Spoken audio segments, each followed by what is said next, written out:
समस्त को सप्रेम साईराम। आसंतु सुनिबा आजिर प्रशांति अनुचिंता।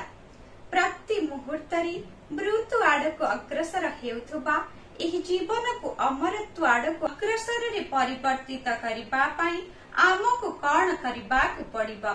भगवान आज बृहदारण्यक उपनिषद रे थिबा एक गल्प को उल्लेख करी आमको अति सुंदर भावरे बुझाई देइछन्ति। मेघर गर्जन आमको द ओ ध शिक्षा प्रदान करिथाय बोली उपनिषद गुड़िकर घोषणा करा जाइछे। मूढ़ राक्षस प्रकृतिर जीवंक प्रति द बा दया बा करुणा, भगवान का प्रति द दम बा आत्मसंयम एवं मनुष्य मानक प्रति ध धर्म प्रदर्शन करिबा आवश्यक। वर्तमान जेहेतु मनुष्य पाखरे एही तीन प्रकार प्रकृति यथा राक्षस, देव और मनुष्य रही, तेणु से प्रथमे से ही तीनटी गुण को निजे अभ्यास करिबा आवश्यक। दया अर्थात समस्तक प्रति करुणा भाव, दम अर्थात निज मन और इंद्रिय गुड़िक उपर नियंत्रण एवं धर्म अर्थ निरंतर भाव सत्य पथरे जागृत होई रहिबा। ई उपनिषद आकाशरु घड़घड़ी माध्यम रे आसी थाए।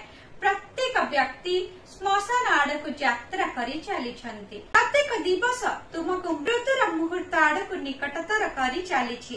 तेणु तुम निजर चिरस्थायी उत्तमता निमंते कर्तव्य करिबारे विलंब कर नाही।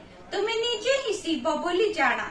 एपरि न कले तुमे सबरे परिणत होई जीव। सेही अनुभव तुमको पुनश्च मृत्यु ठार मुक्त करिबा।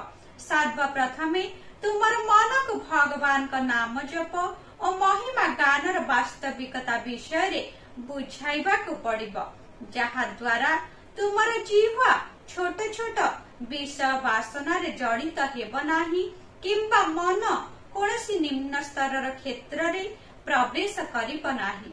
उक्त दिव्य संभाषण भगवान मार्च 24 तारीख 1965 मसीह सूचाई देथिले। कहिबार तात्पर्य वर्षा हेले नदी गुड़िक जलपूर्ण हो जाए। ठीक सेही परी तुमे जेतेबेले तुमर कर्म करिथाओ, तुमर कर्मर फल तुमे निश्चित भावरे पाइब। भगवान कहन्ति कर्मर फल ही तुमर इह जन्म और पर जन्म को जाई थाए। जय साईराम।